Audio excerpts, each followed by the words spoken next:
I'm going to go ahead and start letting folks in. Sounds good. Hello, everyone. We'll just wait a moment here for Zoom to catch up. Thank you for joining today. This is the information session on programming in the Middle East and Africa. My name is Derek Smallwood. I'm the regional coordinator for this region. And this is going to be a quick little overview of programming specific to, again, the Middle East and Africa. We are streaming this video on YouTube, and the recording will be available on our International Programs channel if you want to visit it at a later time or send it to a friend. So today, or the entire purpose of this fair is just to help you learn a little bit more about how education abroad works here at CSU. And by the end of the week, hopefully you've attended a number of different presentations. You'll get to know a little bit more about the who, the what, the where, the why, the how of education abroad. And then again, today we're going to focus in specifically on programming in a regional part of the world, the Middle East and Africa. My colleague Drew is doing our tech support. If you have any questions, you can put them in the Q&A and he will address them. We only have 20 minutes, so we probably won't have time at the end. But if you do have questions, please do feel free to put them in that Q&A section. Before we get started, I do want to read the CSU Land Acknowledgement. Colorado State University acknowledges with respect that the land we are on today is the traditional and ancestral homelands of the Arapaho, Cheyenne, and Ute nations and peoples. This was also a site of trade, gathering, and healing for numerous other native tribes. We recognize the indigenous peoples as original stewards of this land and all the relatives within it. As these words of acknowledgement are spoken and heard, the ties nations have to their traditional homelands are renewed and reaffirmed. CSU is founded as a land-grant institution, and we accept that our mission must encompass access to education and inclusion. And significantly, that our founding came at dire cost to Native nations and peoples whose land this university was built upon. This acknowledgement is the education and exclusion we must practice in recognizing our own institutional history, responsibility, and commitment. I also want to quickly introduce myself. Again, Derek Smallwood. The pronouns I use are he, him, and his. I have two roles in our office. I'm our international risk manager, which means that I support all the international initiatives that CSU undertakes here on campus in helping mitigate and respond to international risk. That's everything from our faculty to our grad students to our undergraduate students. And then again, I advise for the Middle East and Africa. So we do regional advising here at CSU, and I support students who are specifically interested in study abroad programs in this part of the world. I myself studied abroad in Italy as an undergraduate, and then right after I graduated, I spent a semester in Palestine teaching English. Part of the reason that I advise for the Middle East and Africa is that I've always been fascinated by this part of the world. I focused on Middle Eastern studies in my undergraduate, and I was very grateful to be able to spend a semester there, and I really enjoy helping students get to explore this part of the world. So thinking about education abroad, I think it's important to address some of the myths that we often hear about what this experience is and is not. And first and foremost, I think we often have this idea that education abroad will delay graduation. And I think, well, if you've attended the Education Abroad 101 information session, I think we've already talked about this. And if you haven't, I strongly encourage you to do so. The 101 info sessions are held every day at 9 a.m. This is a great way to kind of think about these myths. And that's the number one we often hear about, is that education abroad will delay graduation. And this is definitely not necessarily true. In fact, with good planning, it will enhance your degree in significant ways. It can actually help you graduate on time because there is coursework that's directly available for many different majors. And in some cases, it can actually help you graduate early. You can do programming over summer, over winter break, for example, and take coursework away from that single semester, and then perhaps graduate early. So that's, I think, one of the primary myths that we often hear. And again, we talk about this a lot in the Ed Abroad info sessions, the 101, every day at 9 a.m. And that includes tomorrow, and then on Friday too. The second myth that we often hear is that education abroad is inherently expensive. And that really depends on program choice. There are more expensive programs, but there are programs that cost similar to cost of attendance here on campus, cost of living here in Fort Collins. And there are a lot of programs that are actually less than cost of attendance and cost of living here in Fort Collins. So depending on where you want to go and what you want to do, programming can actually be as much or even less than being here at CSU.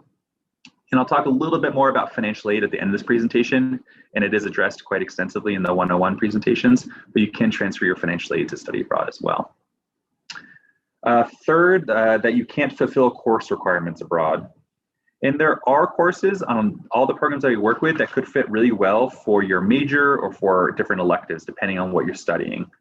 You know, of course, this does require planning and working closely with your academic advisor and with the Education Abroad office, someone like myself, to help fit your study abroad into your graduation plan. But there are courses abroad that could complete minor, could complete major, could complete elective credits and help really fit into your grad plan. And then finally, I think there's a lot of concern and questioning, especially today, about safety abroad. I think it's important to acknowledge that there is a position like mine that's specifically here to help students travel in safer ways. We have a risk management team that's been in place before the pandemic and especially during this pandemic to help students think about some of the challenges of going abroad right now. I think it's important to address that in advance because we can do a lot to address student support and safety before you go abroad, while you're abroad, and then also when you get back from abroad. So those are just some quick myths I want to talk through. Next, I want to give a quick little snapshot of where we see RAMs going abroad in the Middle East and Africa. So the image, the map there that shows locations based on kind of the color coding. So the darker locations have more student travel. You'll see South Africa is pretty popular, Ghana is popular. Granted, and this is true at universities around the United States, this is a part of the world that gets a little bit less student travel. So rather than give numbers, you know, a couple students here, a couple students there, I wanted to show this map, as well as just highlight a couple of different programs that are particularly popular.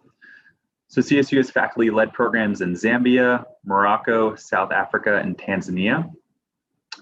There's some really popular programs specifically for students who are interested in conservation or zoology or animal science in Tanzania and Kenya, and I'll talk a little bit more about those later on. For students who are interested in international relations or political science or specifically studying Arabic, we see a lot of students interested in Jordan and Morocco, as well as other locations in the Middle East. And then finally, some popular programs at universities where you can take a wide variety of coursework, includes South Africa and Ghana, as well as a few other locations. So those are just a couple different program models I wanted to highlight.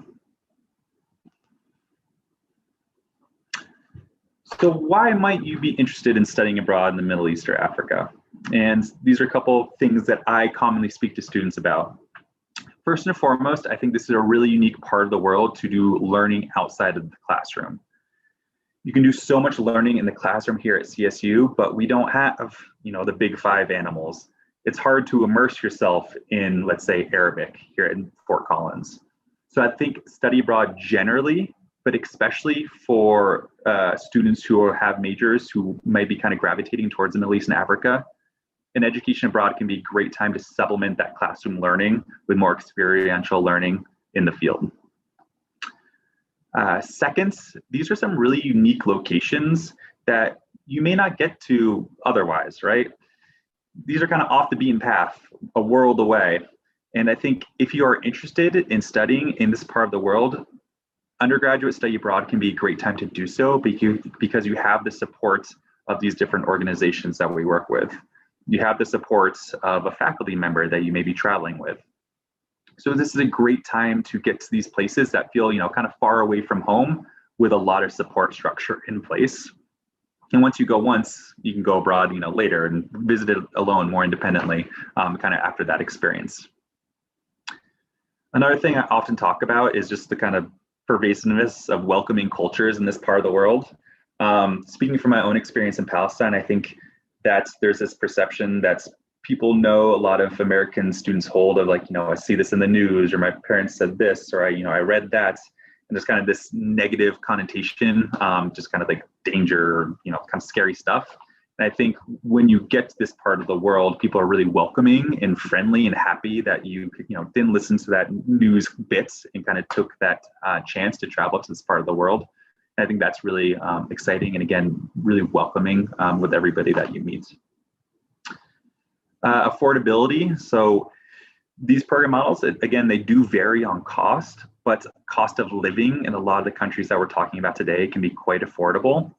So you can get a meal, you can get some souvenirs, you can kind of, your day-to-day costs can be really, really quite low once you get there, because it is an expensive flight. And then finally, another kind of area of interest that I see a lot of students kind of gravitating towards is there's a lot of really niche programming in this part of the world that fits very specific interests. One example that comes to mind is an organization that we work with has a African diaspora and hip hop program. And it's totally focused on how modern music kind of articulates and explains African diaspora. And that's just one niche program. There's so many ones specific to like agriculture, specific to sustainability and development. So if you have a really niche interest that may work in this part of the world or may kind of resonate in this part of the world, there could be a program out there that fits really, really, really well for that specific interest. And it's great when I see students who come to my office like, hey, this is the things I'm interested in, and there's a program that specifically kind of checks those boxes. So if you are interested in this part of the world, I definitely encourage you to do some research or just have a conversation with me, because there's some really unique programs that could fit really, really well. So with all that said, I want to highlight a couple of programs in this part of the world. This is just kind of the tip of the iceberg, but just some ones that we see as quite popular. First is a faculty-led program. So this is led by a CSU professor and a group of CSU students taking a CSU class. This is a summer program that takes students to Livingstone, Zambia, to assist Zambians in a couple different settings. One being in education, so students work in schools, they work in after-school programs, adult literacy programs, physical education. There's a community health focus, so students can work in clinics, home-based care, or health education programs. And then there's also some gender equality programs as well as sustainability programs. So this is a unique opportunity for students to really ingrain themselves in the community and do community work with this partnership with local Zambians. The coursework, it's a 3-credit class that focuses on ethics, motivations, and the sustainability of development work. It's called Reading and Writing, the Zambia Experience, and there's also honor credit available. This is a 3-credit class, and then you can also get honors credit. And this is quite popular with students from a wide variety of majors who are interested in doing this sort of important work, again, in partnership with a couple different organizations we work with in Zambia. The next is an organization that we partner with called ISA. So in this part of the world, I think one of the most popular program models is what we call affiliates. So these are organizations that CSU's partners with to facilitate your study abroad experience, and they work with the universities around the US and bring students into, let's say, for example, Morocco. So ISA offers semester and summer options in Meknès. This is Meknès, Morocco. Well, actually this picture is, I think, not Meknès, but Meknès is a university city. So it's a great place to be a student. It's very accessible, it's very central to a lot of other very popular locations in Morocco, like Marrakesh or Casablanca or Rabat. They offer a variety of coursework, primarily in international studies and political science, but also some coursework in gender studies, cultural studies, religion. It's really well priced. It's comparable to cost of attendance here at CSU. In that program cost, they have a lot of different excursions around Morocco. Honestly, you get to see like the entire country of Morocco is included in that program price. Another unique component of this program is they offer 6 credits of language, so you can really focus on a lot of Arabic if you are studying Arabic, for example, or French, as both are spoken in Morocco. In this program, ISA offers homestays, so a chance to live with a Moroccan family and really immerse yourself into the Moroccan daily life, or apartments with other students. And just a note on homestays, I will say that's a pretty popular option in this part of the world. So if you are interested in living with a local family, most of these programs do offer that, and that's something I'd certainly want to talk to you about, because we want to make sure there's a program that we find that has that fit, if that's something you're interested in. The next program I want to highlight is through an organization called CIEE. This is at the University of Cape Town, so it's a program based at a large university. It's one of the top ranked institutions in the continent. Great opportunity to take a wide variety of coursework, everything from the sciences to the humanities, and everything in between. South Africa is a really unique place to study. Students are based in Cape Town, which is a really popular city. Great opportunity to explore the rest of South Africa just because it's so centrally located. CIEE also offers some summer programming in addition to the semester at the University of Cape Town. In this program, students can live in dorms, so with South African students in the dorms, in apartments or homestays, and all of these will have easy access to a very multicultural and dynamic and exciting city. This is a really great place to spend a semester or summer abroad. The next program is through an organization called the School for Field Studies. And this program is really aiming to go beyond the tourist experience in East Africa and dig more deeply into conservation, human-wildlife interaction, and sustainability. The SFS program is based at a field station in either Kenya or Tanzania, so you're spending the summer or the semester at this field station. Over the course of that time, students participate in multi-day camping excursions in Serengeti. They learn about the ecology of all the large animals in the area through visits to Tangeri or Amboseli national parks. So really exciting opportunity to visit these really popular and really famous national parks in East Africa. I think most importantly on these programs that students get to conduct a comprehensive field research project. So you're developing a research question, you're collecting and analyzing data, and then you're writing a paper and presenting your findings. So this is a really cool way to do hands-on research and explore if this, kind of more field-based work is something that you want to do as a career for the rest of your time post CSU. So there's just, again, a few of the programs. There's many, many more. And as you navigate this process, you're going to work with a couple different people across campus. The Education Abroad Coordinator, if the Middle East and Africa, myself, or one of our other regional advisors. You work with your academic advisor, and then the program advisor either through this organization or the faculty member you're traveling with. So there's a number of different people to help support you and navigate this process with you. These are the Education Abroad coordinators. Again, we do regional advising.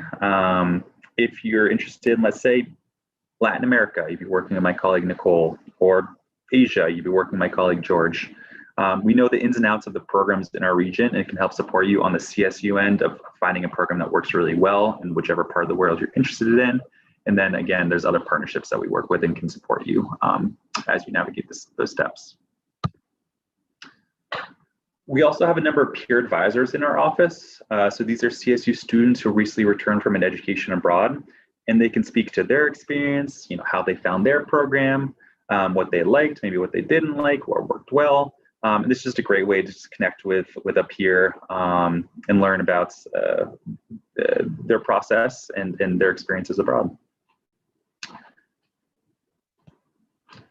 We also work really closely with the financial aid office. The majority of your scholarships, grants, or loans they receive here on campus can go abroad with you, which is a great way to support your studies. There are additional scholarships specifically for education abroad that we fully encourage students to take advantage of. Dates are highlighted here. We also, in addition to the Ed Abroad 101 presentations every day at 9 a.m., we're having financial aid presentations every day at 9:30. So my colleagues Cindy and Evelyn can talk to you more generally about how financial aid works for education abroad. And then you can follow up and make an appointment and specifically learn about how your financial aid package can transfer to a study abroad experience, as well as additional scholarships that could be available to you. So some next steps. Visit our website. The Start Here page really details all these processes in really accessible ways.